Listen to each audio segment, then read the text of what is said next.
Boa noite, Sandra. Não, pelo contrário, da nossa perspectiva, o avançar para esta Comissão de Inquérito tem que ser feito precisamente a partir do bom trabalho que foi feito na Comissão de Ética e partindo precisamente do passo em que as audições realizadas pela Comissão de Ética permitem que Mas parece-lhe que a Comissão de Ética até o momento apurou algo de concreto ou de relevante?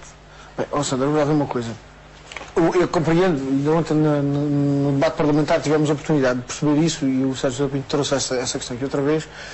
Compreende-se que o Partido Socialista fala nas audições como arrastar de uma telenovela que não leva a lado nenhum, uma questão que já está mais que discutida, já se demonstrou que não há condicionamento e que não há tentativas de interferência do Governo na comunicação social.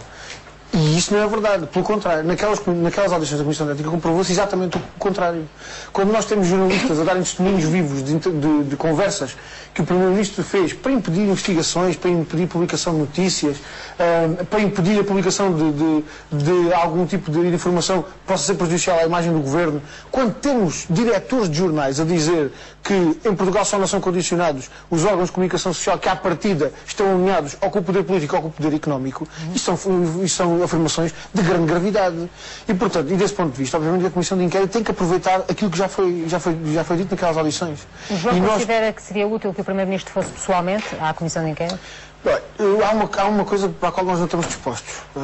Da parte do PCP, nós não estamos dispostos minimamente para transformar a Comissão de Inquérito numa antecâmara de uma moção de censura pré-anunciada, nem sequer estamos dispostos para transformar a Comissão de Inquérito como o único espaço de oposição ao Governo, procurando esconder o tipo de convergências que têm sido feitas. Mas parece-lhe que é isso que está a ser ensaiado? Bem, pode haver quem tenha essa perspectiva, particularmente quem ainda há menos de uma semana aprovou um orçamento de Estado com o Partido Socialista, ou viabilizou o orçamento de Estado com o Partido Socialista, como foi o caso do PSD e do CDS, e que, portanto, convergindo com o Partido Socialista naquilo que são as questões essenciais que marcam a crise económica e social que o país está a atravessar, procura agora, através da Comissão de Inquérito, esconder essa convergência e procurar na Comissão de Inquérito o espaço de oposição que não existe para as outras matérias. Da parte do PCP, nós não precisamos desta Comissão para provar a oposição às políticas do Governo, temos-no feito sucessivamente naquilo que é essencial para o país. Agora, aquilo que entendemos é que, depois das audições da Comissão de Ética, depois das contradições que ali foram registadas, já aqui foi referido, quer dizer, sobre a mesma questão, o Presidente do Conselho de Administração da PT e 3 dos administradores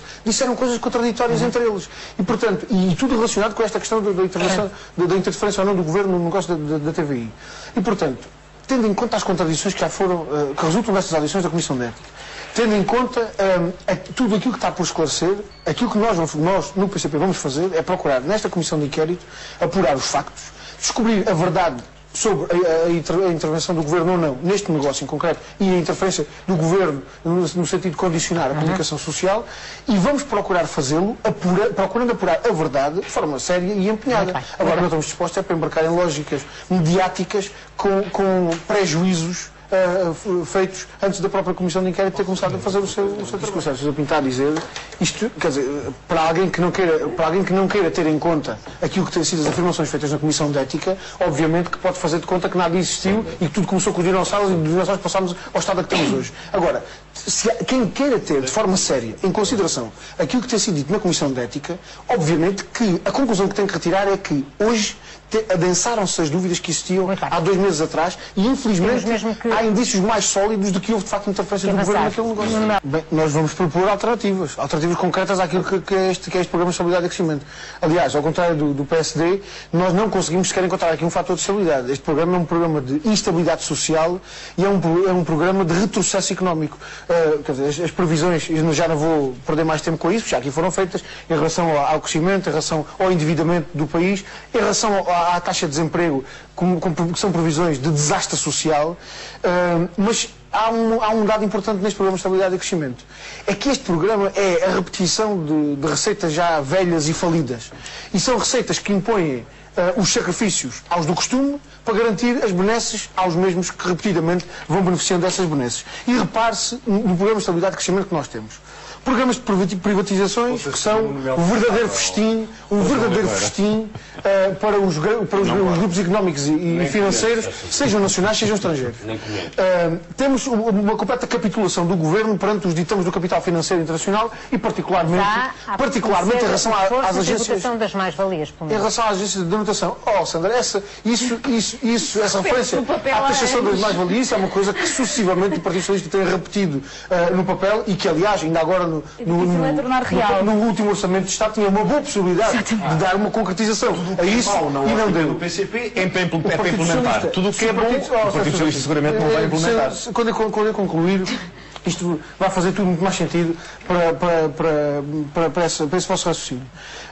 Mas a verdade é que, ao mesmo tempo que garantem a manutenção das taxas de lucro de todos aqueles que, em 2009, em ano de crise para quase todo o país, continuaram a apresentar taxas de lucro, no mesmo programa, onde se prevê, no mesmo momento onde se prevê essa continuação das benesses para aqueles que mais poder têm e sobretudo para aqueles que melhores condições económicas têm, ao mesmo tempo impõe sacrifício a quem trabalha, sacrifício aos desempregados, sacrifício aos pensionistas. Com o congelamento de salários, com o corte dos apoios sociais, particularmente aos desempregados, como é que se pode compreender que num programa de estabilidade e crescimento que prevê níveis recorde de desemprego, ao mesmo tempo se preveja, mais uma vez, a criação de dificuldades no acesso ao subsídio de desemprego? Isto são opções políticas que o Partido Socialista faz e que não são opções políticas que fazem por incompetência ou por incapacidade de perceber a realidade. Não, fazem-no propositadamente e fazem-no com uma intenção.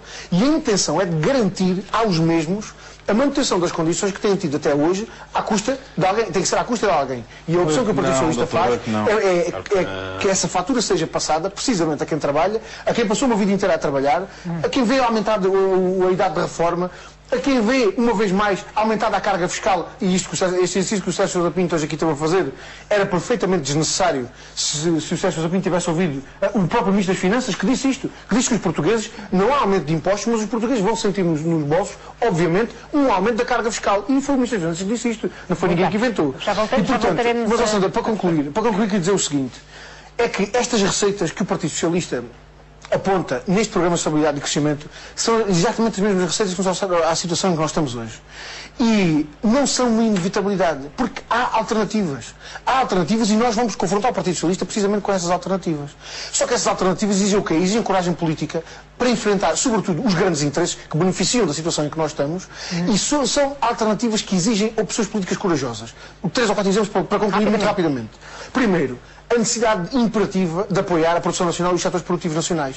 E, sobretudo, as micro, pequenas e médias empresas que estão neste momento numa situação dificílima, mas que são o sustento da maior parte do nosso tecido económico. Garantir aumento de salários e pensões.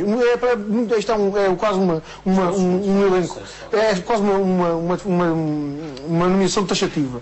Aumento de salários e pensões é fundamental para aumentar o poder de compra das pessoas, para introduzir fatores de justiça social, obviamente também com perspectiva de dinamização. Sandra, mas a questão é que se pode reduzir despesa em muitos outros sítios. Este Orçamento de Estado para 2010 prevê parcerias público-privadas, 750 milhões de euros que o Estado gasta só em parcerias público-privadas. 1.090 milhões de euros que o Estado perde com o offshore da Madeira. Muito bem. Estas eram respostas que permitiam aumentar a receita do Estado e garantir alguma política de justiça social e até